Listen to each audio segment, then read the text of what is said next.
Assalamualaikum warahmatullahi wabarakatuh. Halo kawan-kawan semua, kembali lagi bersama saya Manakasan Channel. Di video kali ini saya akan menceritakan chapter keempat dari manga Kami-sama no Yutori. Seperti biasa, sebelum videonya dimulai jangan lupa tekan tombol like dan subscribe. Baiklah, tidak memperpanjang lagi, langsung saja kita ke videonya.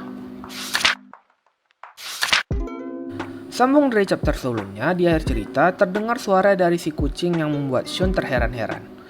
Gatal, gatal, punggungku gatal, aku tidak bisa tidur. Karena rasa gatal yang tidak tertahankan, si kucing menggenggam koin emasnya dan melemparkan ke arah para siswa. Koin itu melayang dengan kecepatan tinggi dan menewaskan beberapa siswa, dan akhirnya terhenti ketika menghantam tembok. Gatal, gatal, punggungku gatal. Si kucing terus mengulangi perkataannya seakan-akan gatal itu sangat menyiksanya. Sadar dan memahami maksud dari si kucing, Shun langsung berlari menuju punggung si kucing. Jika itu gatal, aku hanya perlu menggaruknya. Shun kemudian melompat ke punggung si kucing dan berusaha menggaruk punggungnya. Shun berusaha mencari titik yang gatal di punggung si kucing dan kemudian mengenai sasarannya. Terus. Kemudian Shun memanggil teman-temannya untuk membantunya. Yang ia dapati, teman-temannya malah melihatnya dengan tatapan aneh. "Apa yang kalian lakukan? Apa kalian tidak dengar apa yang dia ucapkan?" sebut Shun. "Hei!" Tiba-tiba, si kucing kembali meronta-ronta dan menghentakkan badan Shun. Teman-teman Shun beranggapan bahwa Shun sudah gila setelah menghadapi situasi yang genting ini. Bahkan Akimoto pun merasa aneh dengan apa yang dilakukan Shun. Si kucing tidak dapat menahan rasa gatalnya dan kembali menyerang orang-orang di sekitarnya. Shun terombang-ambing lalu menghantam tubuh si kucing.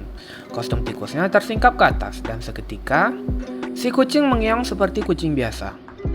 Kenapa dia ini tiba-tiba mengeong seperti kucing? Dan akhirnya Shun mencoba memasang kembali kostumnya. Miau, gatal.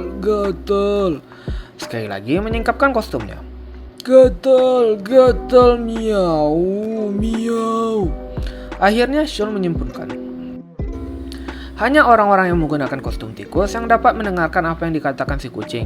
Itulah mengapa teman-teman Shun tidak mengerti apa yang ia maksudkan. Si kucing hanya mengincar orang-orang yang menggunakan kostum tikus, tetapi sebaliknya, orang-orang yang tidak menggunakan kostum tikus tidak akan mengerti petunjuknya. Pada intinya, kita tidak bisa selamat jika tidak mengambil resiko, simpul Shun. Dari kejadian yang ia alami, Shun juga memahami hal lain. Harus lebih dari satu orang agar si kucing dapat tertidur. Jika si kucing tertidur, kita dapat memasukkan loncengnya. Jadi hanya aku yang bisa melakukannya. Karena kalau misalnya mereka tidak mendengarkan, Shun merasa ada yang janggal dengan perasaannya. Setelah aku pikir-pikir, sejak kapan aku kayak gini? Kalau misalnya nggak berhasil kayak mana? Biar aja lah orang lain yang maju. Santai aja lah daripada malu-maluin. Tidak, aku tidak ingin mati. Persetan dengan cari aman. Ini bukan di kelas. Aku akan berubah. Kehidupanku yang membosankan sudah berakhir. Jika tidak, aku akan mati di sini. Setelah berdebat panjang dengan dirinya, Shun akhirnya membuka diri untuk orang lain. Seseorang, percayalah padaku. Untuk kali ini saja. Kita tidak punya banyak waktu. Apa yang harus kita lakukan? Kini Akimoto datang sebagai penyelamat bagi Shun, walaupun dia masih belum memahami situasinya. Shun menjelaskan kepada Akimoto bahwa hanya orang yang menggunakan kostumnya yang dapat memahami perkataan si kucing, dan Shun juga menjelaskan kata-kata yang disebutkan oleh si kucing. Akimoto pun memahami situasinya dan bekerja sama dengan Shun untuk menggaruk punggung si kucing. Terus menggaruk. Si kucing merasakan kenikmatan yang tiada tara dan akhirnya si kucing tertidur.